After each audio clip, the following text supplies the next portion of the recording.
അല്ലാഹുവേ, ഈ അല്ലാഹുവല്ലാതെ ആരാധിക്കപ്പെടുന്ന വിഗ്രഹ സമൂഹങ്ങൾ അതെല്ലാം ഒരുപാട് ജനങ്ങൾക്ക് മാർഗഭ്രംശം, ദുർമാർഗം നൽകി റബ്ബേ.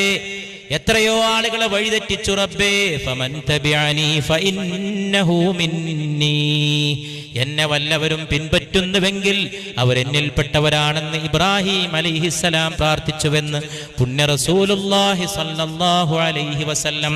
ഈസാ നബിയോ പ്രാർത്ഥിച്ചു, ഇൻ തുഅദ്ദിബുഹും ഫഇന്നഹും ഇബാദുക ഫഇൻ തഗ്ഫിർ ലഹും ഫഇന്നക അൻതൽ അസീസുൽ ഹകീം. അല്ലാഹുവേ, നീ ഇവരെ ശിക്ഷിക്കുന്നുവെങ്കിൽ അവർ നിന്റെ ദാസന്മാരാണെന്ന് ഈസാ നബി തന്റെ ജനതയെക്കുറിച്ച് അല്ലാഹുവിനോട് വേവലാതിയോടെ പറഞ്ഞുപോയി. ഫഇൻ തഗ്ഫിർ ലഹും, എന്റെ ഈ ജനത്തിന് നീ പുറത്തു കൊടുത്താലോ ഫഇന്നക അൻതൽ അസീസുൽ ഹകീം.